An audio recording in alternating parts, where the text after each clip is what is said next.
I just cut off another broadcast and I probably need a hairbrush. So I'm sorry about that. Hair and makeup are off today. But anyway, it's real life. And that's why I come on to do these, because Theosophy is not just about presentations and PowerPoints and keynotes. It's about regular everyday life and how we put these teachings into our practice of living. This is a textbook for humanity. Literally, this is the Holy Grail. That's what I call it, because it's what I've been looking for all of my life. So stand by. I thought I might talk too fast in these, so I'm going to slow down a little bit. Getting used to it. I think this is our seventh or eighth one. Let's see. Are we on YouTube? Oh, we are. There we are. I need a hairbrush. Bad. The heck is going on? Sorry. Anyway, that's not what's important. What's important is that you're here, and it doesn't matter when you're here, or it doesn't matter where you're coming in from, Habs or YouTube. What I do here on the Living Theosophy channel is I talk about living Theosophy, because that's what I would say if I only had one breath left after telling those that I loved them. They know that already. I would probably use my last breath. I would use my last breath to say, become these teachings, live Theosophy. Don't just study it. It's not an academic journey. This is not about the intellect. It's certainly not about PhDs. It's not about how well you can speak or how well you can, memorize. It's definitely not about how well you can memorize. It is about how you apply this teaching. What kind of a person are you? I often say, sometimes when I'm describing to people in my life, they'll ask, what's Theosophy? And I say, well, okay. Theosophy is divine knowledge and divine science. It's based on fact, not faith. You'll also hear me say all the time, because it's true. It is found in the commonalities of all the world's religions, sciences, and philosophies. This is the ancient truth that comes through. We talk about omnism. Omnism is a term that was coined, or a coin that was termed, yeah, in the 1830s by a poet who said, I'm an omnist. I believe that all religions have some of the truth. Basically, all religions have some of the truth, but not one religion has all of the truth. That's what an omnist is. And that would apply in Theosophy as well. So I have one person on YouTube. Hello there. Who's watching? Do I need a hairbrush? I do. It's fine. Their lives, and it's just little tiny shorts. Today we were going to talk about Theosophy is not exclusive either. Some people have told me, are you recruiting for the Theosophical Society? And I am not. What I'm doing is I'm just sharing my own experience as a student. I'm not a teacher. I'm a student of Theosophy. So I share these experiences with you because they might help you. If I would have come across a channel like this back in the day, or a video like this, I would have thought, well, maybe that's interesting, but I don't want to follow anybody. I don't want to follow that person. I'd like to find the truth for myself. And that's exactly what Theosophy is about. And it is not a religion. It is not. It is the, foundation. We could say foundation, or we could say it is the underlying principle. Hi there. Hi, Sarah. Hi there. Is that Sarah? Hi, Sarah. I should have brought my glasses. I need a hairbrush and some glasses. But anyway, it isn't exclusive. It is inclusive. And you don't have to go anywhere. You don't have to join anything. You don't have to do anything except here inside yourself. This is where it takes place, okay? You've heard me say this a lot too. And back in radio, they said if you say it too much to the point where you want to throw up, you still haven't said it enough. And that's when we were promoting a concert or something. Hi there. Hi there, Tony. Well, hello, beautiful. It's great to catch you on here live. I'll be leaving shortly. That's okay. It's nice to see you. I love you, Tony. Thank you for being here. I love you too, Sarah. Thank you for popping in and leaving some comments. These are coming in from YouTube. That's wonderful. I don't know what time I'm going to do these. I don't know. I don't think it's important to promote them. It's not that important. What is important is that the message gets out there. So it's not exclusive, okay? And you don't have to do anything but just apply it in your own life, okay? When you get this bit of information, you put it into practice. And that would come up with anything that you're going through, whether it be financial, health, especially with COVID, depression, or whatever you're dealing with. This can help you, okay? These teachings, they're ancient, and they belong to all and solely to none. It's called Theosophy. That's the best paradigm for me right now, that I can find them collected and clear and understandable. But anyway, I was going to talk about where they come from. And a lot of people say, well, that sounds almost synonymous, completely synonymous. Oh no, it says my internet is unstable. Looks like I'm still talking. Okay, I got a warning from HAPS. One of these. Oh, it's green again. Okay, good. See, I could apply Theosophy there and realize there's a much bigger picture. Everything's going to be okay. Don't freak out about it. Nothing has ever changed by you worrying about it, has it? It hasn't. Okay. So I kind of am a lot more calm. I used to get angry. I used to be proud of my temper. I remember my mother telling me about her temper and that she was really kind of proud about it. And I don't get angry really anymore. I mean, I have things that could make me angry, but I process the information differently because I don't know, I just have a bigger picture. I don't have all the answers, but anyway, when people say, what is Theosophy? Where did it come from? That sounds synonymous. Well, it is synonymous because it's the same thing. It's the same thing coming through those religions. The religions, they have this. This is Theosophy, okay? But it's been taken. Mankind then gets greedy and selfish, and they want to keep it for themselves because they can see there's an opportunity to make some money and control mankind. And so these religions have come up. Not all of them are like that, but many of them. And they have an us and them mentality. So you will see Theosophy in the Kabbalah. You'll hear me say that a lot.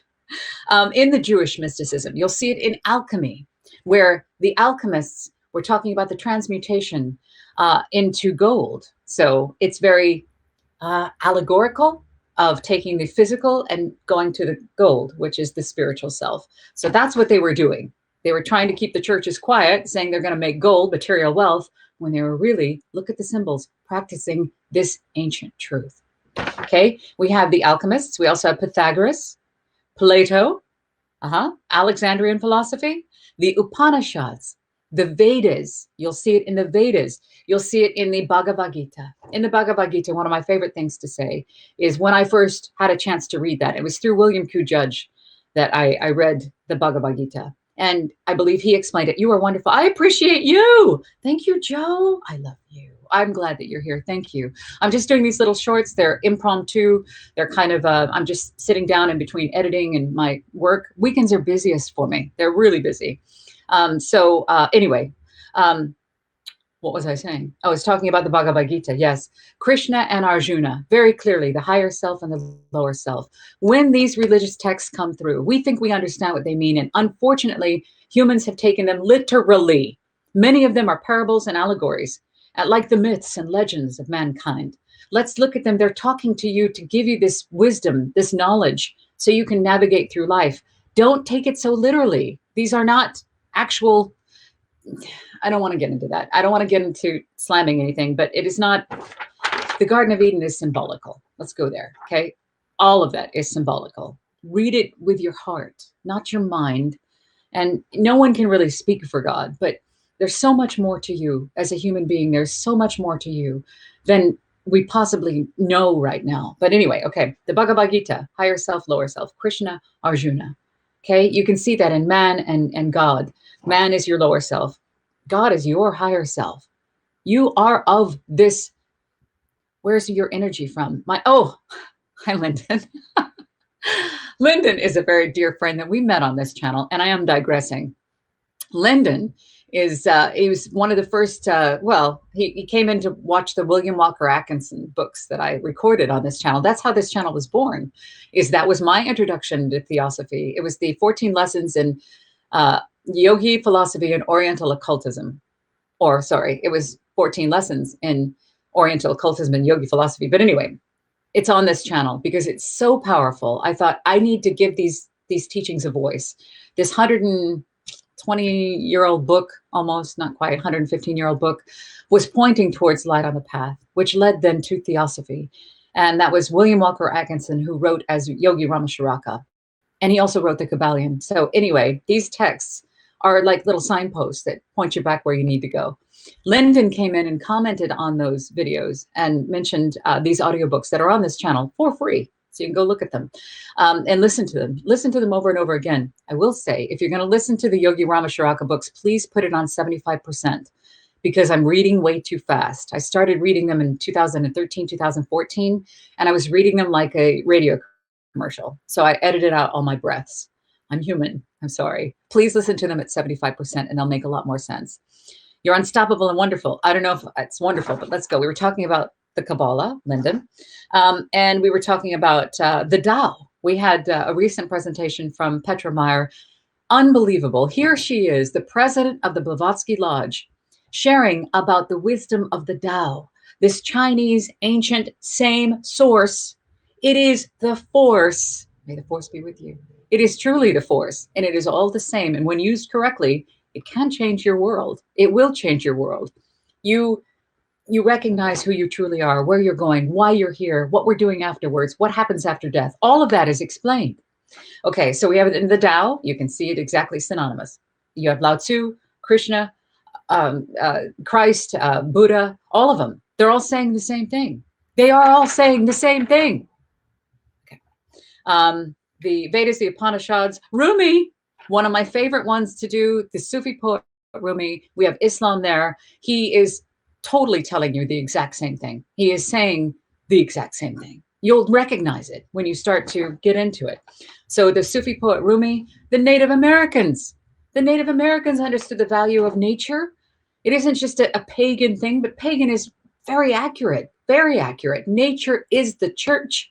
You are the temple. That's all you have control over anyway. You are a part of the ever expanding universe. The consciousness that made the universe is the same one that you think with. Okay? These thoughts in your head are not just back there doing nothing. They're very important. Please pay attention to them. Okay. Hang on. I get carried away. I do. Jakob Bohme. I want to say Jakob Bohme, or I'm Jakob Bohme. Bohme. Anyway, you can see in his work as well. In Freemasonry, you can see these truths come through. You can see them in the Manly P. Hall, Secret Teachings of All Ages. You know who Manly P. Hall is? He's a Canadian-American philosopher from the last century. Exact same stuff. Exact same stuff, okay? So the mysteries crest through ancient Egypt, ancient Greece. They've been around from time beyond, time immemorial, if you will, going all the way back and explaining about Atlantis and the wave of humanity that's on the planet right now, the position and point of the planet. It isn't just a place that we live. It's not just a rock floating in space. It's so much more than that. The stars. We are of that. The other day I posted on Facebook. Do you know, hang on one second, hold that thought. Facebook, okay. Do you know or appreciate Graham Hancock's work on history? I have not, I'm not familiar with that, so I can't speak on it, but I'm grateful that you're here. There's 6 of you here on YouTube, and I think it's all a YouTube audience. Welcome, YouTube. I haven't, but I will look that up. Thank you for commenting. Graham Hancock. I'll check that out. I will, because you can always learn more. When some people go, I haven't read that, I'm not going to read that. Be open to knowing that you don't know everything. You don't know anything, actually. Well, I shouldn't say you. I can only speak for myself. I don't know anything. All I know is that every day I learn something new. And the other day I was posting on Facebook that in our known universe, that is only what human science has been able to detect, there are 7 quintillion 7 quintillion planets. Not all of them are habitable. Okay, 7 quintillion planets. We are not alone. That is in the known universe. The universe, from our understanding, which we understand with science, is ever expanding. In the teachings of Theosophy, it talks about that too. It is boundless, limitless. Something created that. The same thing that created you. You are it. It is you. Man is the microcosm of the macrocosm. Okay, so why would you believe that you're separate from that? You're not separate. We talked about it last week with looking back at the earth. Look at the earth. We're all there. Everybody who's ever lived and died have been there. They're right there. We are each other. We are one another. It's good to see you too. Hi, Charlie. We're doing a fly by the seat of our pants live living Theosophy. So you have the Hermes Trismegistos, the mysteries. You have the messenger, Hermes, the messenger, Tehote or Thoth. Those who have written down these wisdoms, the Emerald Tablet. Come on. Come on. If you are here and watching this video, look this up. You don't have to come and get your information here on the Living Theosophy channel. It's not about me. I am simply one of you. I'm a dedicated student of Theosophy, and the way that our planet is going right now, the way our civilization, we've now filled up the earth and we are destroying our planet. There's too much suffering. There is too much suffering. We can't live like this anymore. It is time that we now can see that it isn't inside the churches. Where is it? It's inside of you. It is inside of you. Okay? You are a very powerful, amazing, incredible being. Please know your worth and who you are, and take responsibility and start making the changes right here within yourself by overcoming your lower self, and apply these teachings. Become them. Become them. Become them. Don't just study them. You can watch a lecture and then go about your day doing nothing, or you can watch a lecture and then go, how does that apply to me? Because I'm dealing with my bank that's overdrawn. How does that apply to me? Because my partner is being mean to me, or whatever. You certainly can. You can apply them. Does anybody have any questions? I was going to ask in case you wanted to on these little tiny ones. There's 11 people here. That's actually a pretty healthy number for YouTube. And it's not about the numbers here on YouTube. I don't care about that. I don't want to be famous. I don't want to be wealthy. I want Theosophy to be famous. I'd like for you to find this, because if you take this, the Holy Grail, and you apply it, you will affect those around you. Go forth into the world. Go into the world, become it. Tell others about it. Now, it doesn't have to be just solely Theosophy. All of these teachings talk about the same thing, and then some. Okay? So you become this. And by taking your candle out into the darkest night, you help to illuminate the darkness. And you help lift the heavy karmic consciousness of our planet. You help make a difference by overcoming yourself and operating from a place of understanding, compassion, love, empathy. We were just talking about empathy over on another broadcast. And empathy is beyond sympathy. It's not just, oh, I feel bad that that's happening to you. You understand how it feels. You think about what it's like to be in that position. And you want to change and help. You just dropped enough names to keep everyone busy for a long time. Good. Well, I hope so. I talk about this stuff all the time in my regular life too. I do talk about it. And they go, oh, you're always talking so deep. And I go, I don't understand why everybody else isn't thinking this way. Think about death. Death is a natural part of life. If we understood the truth behind birth and death, and this is just a day, the suffering that would be ended just there. There's so much to do about that lower nature that we must strive to overcome. Does that nature reflect the divine source too? Absolutely. Everything is of the divine source. There's nothing that it isn't. There's nothing that it isn't. But we here on planet Earth have been given free will, and we believe that we are that smaller voice in our head that gets angry and talks crap about everybody, but says you're better than everybody else, and also talks crap about you. We believe that that is our real voice. That is the earthly voice. And that lower nature of selfishness and ignorance and superstition and greed and lust and gluttony and all of that, that's our lower selves. Of course, it's from the divine. Of course, yes. And so what we're here to do, we're the highest level of spirit, the lowest level of matter. We are mankind. We have a responsibility because we know who we are. We have self-reflection, self-understanding. There's a word that I'm trying to think. Hang on one second. We are conscious. We are conscious. And we have the ability to choose correctly, to make a difference. If all of us took responsibility for ourselves, not worrying about what everybody else does or doesn't do, but if we took responsibility for ourselves and we started to be better people, good humans, we can make a powerful difference. I've used the word powerful several times. I am awfully tired. I apologize, but I'm on this sleep schedule. Not that I don't want to talk about myself, but I have this thing from the NHS the last 3 weeks. I have to go to bed at 2 a.m. and wake up at 7 no matter what, because they're resetting my clock. So I'm a little, but that's okay. Anyway, as you can see from this, I'm doing it. I did it. Okay. This right here, coexist. Coexist. There's not an us in them. There's only a we. Okay. There's only a we. But look at this beautiful sign here. Isn't that something? Coexist. Theosophy is not exclusive. It is the best, again, it is the best system, the best, for me, this is for me, the best system that I can find today to find these teachings and put them into application. But the teachings antedate humankind.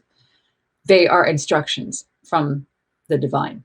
They are, and they're here, and you can find them. And if you wish to go onto this channel and take a look at the text like Voice of the Silence, these are audiobooks that are free for you. I've read them to put them up here so you can get a hold of them. Voice of the Silence, Light on the Path, the 14 lessons. Go listen to them and think about what you hear. And if it ticks your box, apply them. Your life will get better. I promise you that. And the lives around you will get better. All lives. to ease the unnecessary suffering of all beings is why we're doing what we're doing. That's the reason I do this. I just really, I'm a public service announcement for these ancient teachings. I'm not a teacher. I'm just sharing with you my own understanding to this particular day. What is it? The 20th of February, 2021. And I said I'd keep these short. How much time have we gone on? I don't see it. It looks like I've gone on. I feel I have talked too long. These are supposed to be short. Theosophy is not exclusive. It's not. It's all inclusive, and it belongs to everybody and solely to none. There's not one place you can go, and that's actually it. It's you. Theosophy is you. And on that note, I love you, and I'll see you soon. Bye, you guys.